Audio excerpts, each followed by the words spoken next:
सवाल नंबर 1। हुजूर करीम सल्लल्लाहु ताला अलैहि वसल्लम की तलवार का क्या नाम था? आपके ऑप्शन है ये। ए तौहीद, बी जुल्करनैन, सी जुल्फ़िकार, डी शहबाब। आपका टाइम शुरू होता है अब।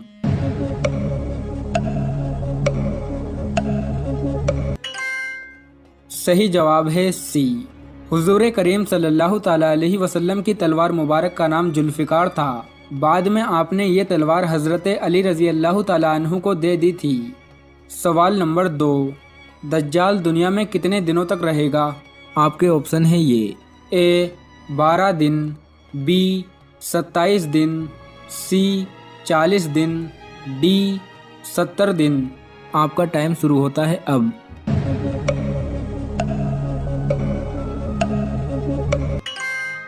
सही जवाब है सी। दज्जाल दुनिया में 40 दिनों तक रहेगा।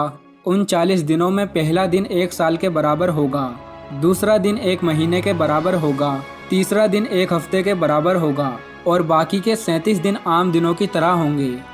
सवाल नंबर 3। हज़रत इदरीस अलैहिस्सलाम को किस उम्र में आसमान पर उठाया गया था? आपके ऑप्शन है ये।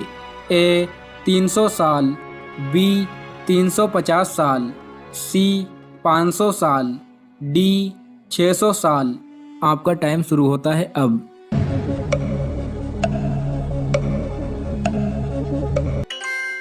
सही जवाब है बी। हज़रत इदरीस अलैहिस्सलाम को 350 साल की उम्र में आसमान पर उठा लिया गया था। सवाल नंबर 4।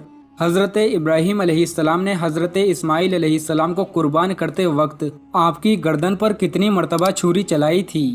आपके ऑप्शन है ये। ए 7 मरतबा, बी 40 मरतबा, सी 70 मरतबा, डी 120 मरतबा। आपका टाइम शुरू होता है अब।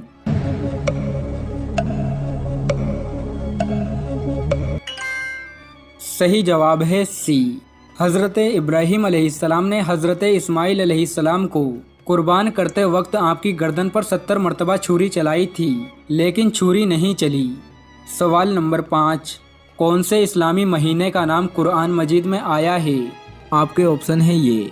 ए मुहर्रम, बी सफ़र, सी रमज़ान, डी सव्वाल। आपका टाइम शुरू होता है अब।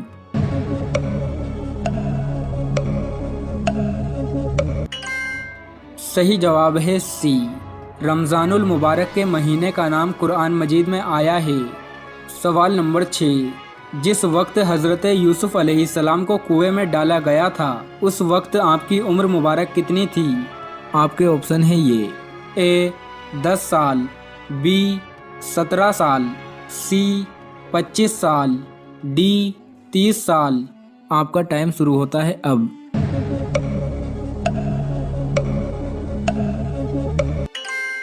सही जवाब है बी। जिस वक्त हज़रत यूसुफ अलैहिस्सलाम को कुएं में डाला गया था, उस वक्त आपकी उम्र मुबारक 17 साल थी। सवाल नंबर 7। हज़रत अली रज़ी अल्लाह ताला अन्हु कितने साल खलीफा रहे? आपके ऑप्शन है ये। ए 3 साल, बी 4 साल, सी 8 साल, डी 9 साल। आपका टाइम शुरू होता है अब।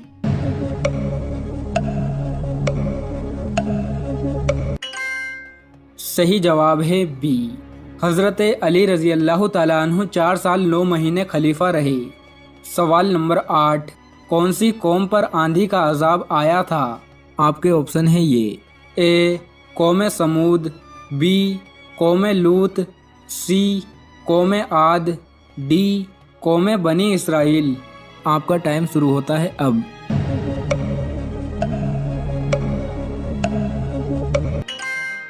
सही जवाब है सी। कौम आद पर आंधी का अजाब आया था। सवाल नंबर 9। हाथ की सबसे छोटी उंगली का क्या नाम है? आपके ऑप्शन है ये। ए अमानत, बी जन्नत, सी आमीन, डी शहादत। आपका टाइम शुरू होता है अब।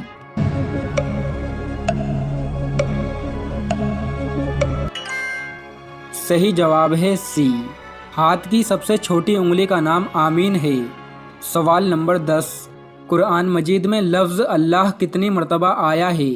आपके ऑप्शन है ये: ए 5434 मरतबा, बी 6584 मरतबा, सी 7852 मरतबा, डी 9800 मरतबा। आपका टाइम शुरू होता है अब।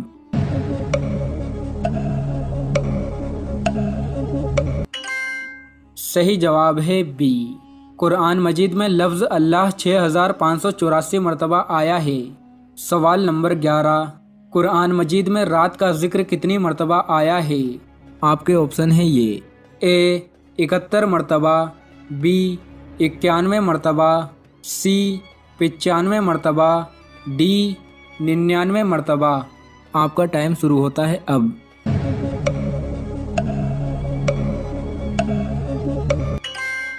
सही जवाब है बी। कुरान मजीद में रात का जिक्र 91 मरतबा आया है। सवाल नंबर 12, हज़रत आदम अलैहिस्सलाम अपनी खता पर कितना अरसा रोते रहे? आपके ऑप्शन है ये: ए 100 साल, बी 200 साल, सी 300 साल, डी 500 साल। आपका टाइम शुरू होता है अब।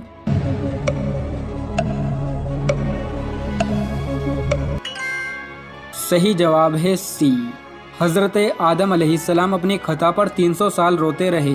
तफसीर नईमी जिल्द 1 इसका हवाला है। सवाल नंबर 13, पहली वही रमज़ानुल मुबारक की कौन सी तारीख को नाजिल हुई थी?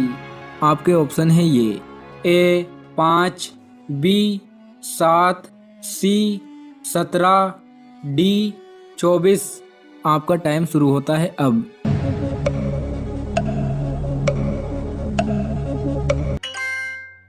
सही जवाब है सी। पहली वही रमज़ानुल मुबारक की 17 तारीख को नाजिल हुई थी। सवाल नंबर 14, वो कौन से सहाबी हैं जिन पर सर्दी गर्मी का असर नहीं होता था?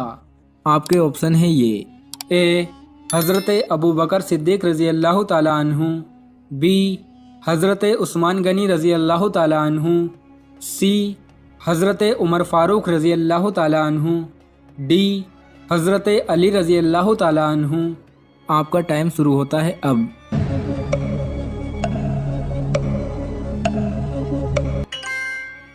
सही जवाब है डी। हज़रत अली रज़ी अल्लाह ताला अन्हु पर सर्दी गर्मी का असर नहीं होता था।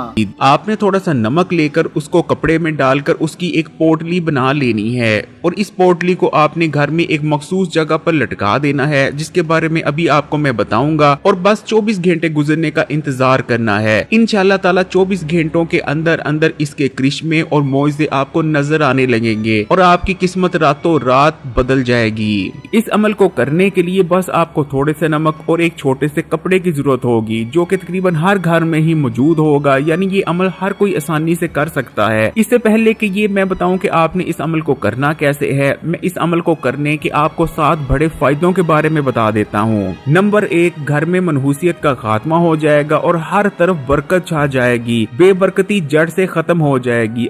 नंबर 2, जादू और असेब। अगर खुदा न खास्ता आप पर किसी ने जादू करवा रखा है या आपके घर पर किसी ने जादू करवा रखा है, तो इस अमल की बरकत से घर पर होने वाला जादू बिल्कुल बेअसर और बेकार हो जाएगा और जादू आपको कोई नुकसान नहीं पहुंचा पाएगा। और अगर घर में कोई असेब होगा तो वो भी बेअसर होकर घर से भाग जाएगा। नंबर 3, कर्ज से निजात। नंबर 4, घरेलू नाचाकियां और लड़ाइयों से खात्मा। नंबर 5, सैलरी में इजाफा। अगर आप किसी किस्म की नौकरी करते हैं और आपका जरिया माश नौकरी है तो इस अमल की बरकत से आपकी नौकरी में तरक्की होगी। नंबर 6, नजरे बद का खात्मा। नजरे बद बेहद खतरनाक होती है। नजरे बद में जान तक लेने की सलाहियत पाई जाती है, लेकिन इस अमल की बरकत से आप और आपके घर वाले नजरे बद से महफूज रहेंगे। नंबर 7, रिज्क और दौलत में इजाफा। इस अमल को करने का सबसे बड़ा फायदा ही ये है कि इस अमल को कर लेने से आपके घर में इतनी ज्यादा दौलत और रिज्क आएगा कि रखने की जगह तक बाकी ना बचेगी। अब मैं आपको बता देता हूँ कि आपने इस अमल को करना कैसे है। आपने सबसे पहले कोई भी छोटा सा सफेद कपड़ा ले लेना है। जरूरी नहीं कि कपड़ा नया हो, लेकिन कपड़ा पाक होना चाहिए, उस पर किसी किस्म की गलीज चीज नहीं लगी होनी चाहिए। अगर आपके घर में कोई भी सफेद छोटा सा कपड़ा मौजूद है तो आप उसका इस्तेमाल कर सकते हैं। अब आपने एक मुट्ठी नमक लेकर उस कपड़े में रख देना है। कपड़े में नमक रखने के बाद आपने एक बार बिस्मिल्लाह पढ़नी है, 3 बार आपने सूरह अखलास यानी कुल्हू अल्लाह पढ़ लेनी है। उसके बाद आपने 11 बार या रज़ाक को पढ़ना है और आखिर में फिर से एक बार बिस्मिल्लाह पढ़ लेनी है। उसके बाद आपने कपड़े की एक पोटली बना देनी है और इस पोटली को आपने घर में ऐसी जगह पर रख देना है जहां आप पैसा वगैरह या जेवरात वगैरह रखते हैं। आप किसी भी अलमारी में रख सकते हैं या आपके घर में कोई भी पाक जगह है आप इस पोटली को वहां रख सकते हैं। 3 महीने के लिए आपने इस पोटली को वहां रख देना है और 3 महीने के अंदर अंदर तो छोड़ें, अगले 24 घंटों के अंदर अंदर इस अमल के करिश्मे और मौजे आपको नजर आने लगेंगे। मैंने जिस